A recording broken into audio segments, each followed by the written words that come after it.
Hello champions, this is Kwanele Mlambisa and this is Power and Impact, and the topic for this episode is Wisdom knows no lanes and highways.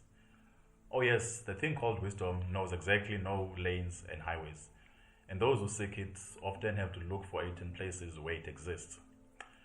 So this episode is inspired by a conversation I happened to hear between two gentlemen a while ago. And I've been sitting on it and meditating for a very long time.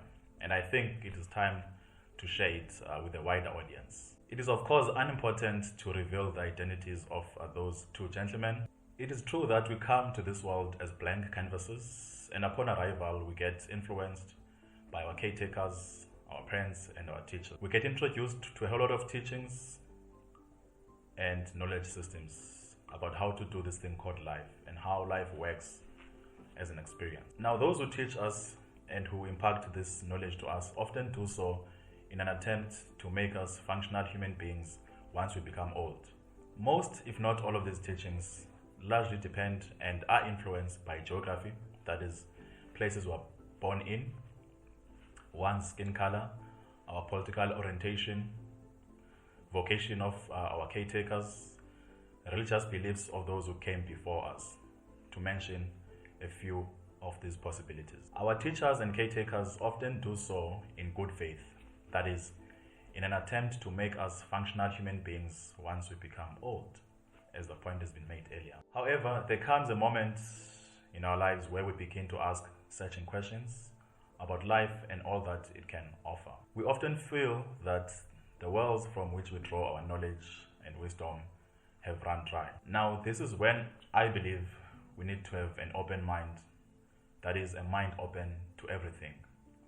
And we need to cast this net of wisdom seeking even wider. We may need to search in places we have not looked before and ask in people we have not yet consulted. After all, if you could have found what you wanted in places where you have already looked, you would not have these questions. Now, this might force us, or let me say, this might encourage us to search and look from streams that we have not already looked. Now, in this process, it is important for us to understand one thing. As the late Dr. Wayne Dyer said, the world we live in is an intelligence system in which every moving part is coordinated by every other moving part. There is a universal life force that supports and orchestrates everything. The whole world is a university. That is, everyone you meet is a potential teacher.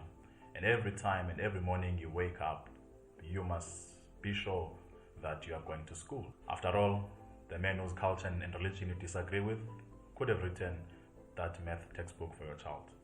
And the world is perfectly okay with that. What do you think about this episode? Please share this episode with anyone you think they might benefit from it.